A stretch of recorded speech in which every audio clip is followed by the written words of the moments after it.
I want to honor God in all that I do. I want to be a great husband, a great father. I want to serve this country. I want to try to continue to lead this movement and to speak truth and to never lie. To stop thinking about yourself all the time and instead think about what you should do to help other people and to defend this country above yourself.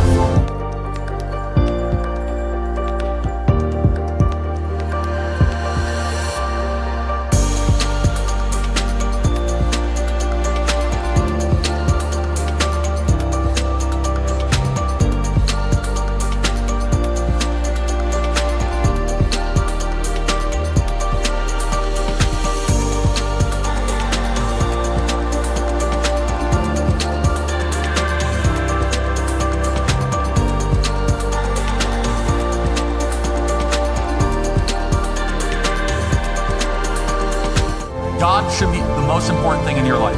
But then beyond that, it's getting married, having children, building families. My kids are my most important thing in my world. My wife and my kids and our relationship with God, the top three things. And the more often that you choose the deep, the difficult, but the right path over the easy path is one that will reward you, your family, and this beautiful nation.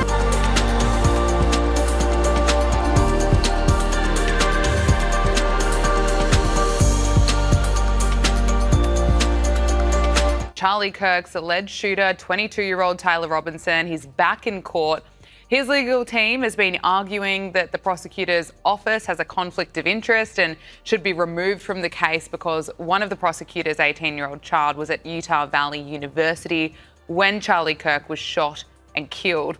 Also, Erica Kirk, she's been pushing for meaningful media access in this trial. So there's full transparency because, as we've been seeing for some time now, there are plenty of conspiracy theories getting plenty of traction, CJ.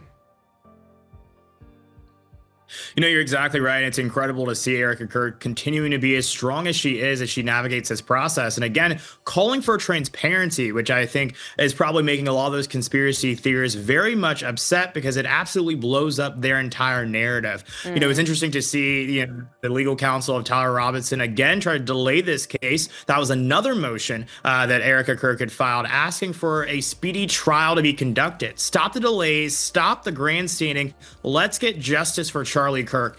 Nothing's going to stand in the way of that. Erica's going to keep fighting, and I'm glad that she is. Oh, absolutely. One woman who thought it was hilarious to watch a protester celebrate Charlie Kirk's death is the charming Jennifer Welch. And she's now using her podcast, her platform, to push deranged conspiracy theories about the president. Here is Jennifer Welch on her podcast, I've Had It, insisting that Trump's assassination attempt back in Butler was all staged. Obviously, a lot of people are late to the party on this. A lot of people during the last presidential campaign got intoxicated by Trump's campaign. They got intoxicated by the fight, fight, fight photo, which I'm now going to go on the permanent record. I think he totally staged the assassination. I've watched it. I think he staged it. They lowered the flag. They let the press go in. I think he staged the whole thing. That's just my opinion. Maybe I'm going blue or not. I don't care. CJ, can I get your reaction to this? That woman is unwell. Like, I mean, when I think about the name of her show, I've Had It, I don't know if she's talking about she's had Sauvignon Blanc, a little bit of Cab, and maybe some Don Julio tequila right before recording, because every single time she opens her mouth, she wants to bring up intoxication. I think she's intoxicated every single time she speaks and she talks. The fact that this is a woman who is allowed to go on CNN almost every other night to spar with Scott Jennings, and we're supposed to treat her as a legitimate intellectual or legitimate political commentator as she spreads conspiracy theories about the attempted assassination of the leader of the free world. Give me a break. If a Republican did the same thing about any Democrat who is a victim of brazen political violence, they would be canceled. Their career would be over. We would not treat them as a legitimate political personality and or voice. When will we hold this woman to that same standard? I'm waiting on that. You are exactly right, CJ. I couldn't have said it better myself.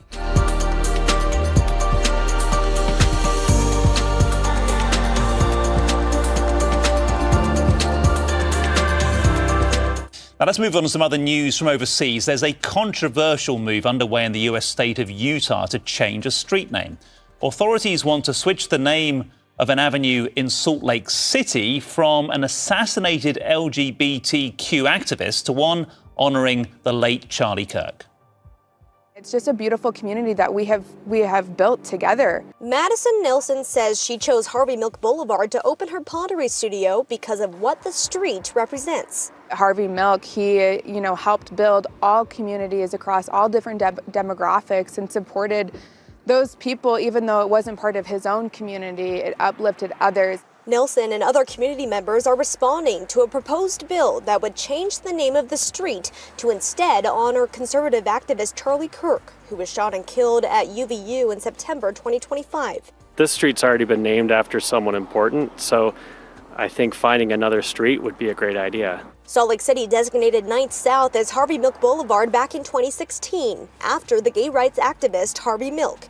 Milk was one of the first openly gay elected officials in the U.S. He was assassinated in 1978. Harvey Milk is an icon for people overcoming adversity and a symbol of hope to many of us Salt Lakers. House Bill 196 is sponsored by Representative Trevor Lee of Layton, who says 900 South is the heart of Salt Lake City, making it the right place to pay tribute to Kirk. Not a better way to memorialize him than to name a street after him in our state. But Salt Lake City Council member Ava Lopez Chavez says this is an example of state overreach, adding that decisions about street names should remain at the city level. People really see this as a bill that only erodes municipal rights and the voices of the people. Now, that sounds like a type of suppression to me. The community hoping state leaders will listen to their concerns. This is actually our space, this is our city, and we get to decide the street names because it represents us.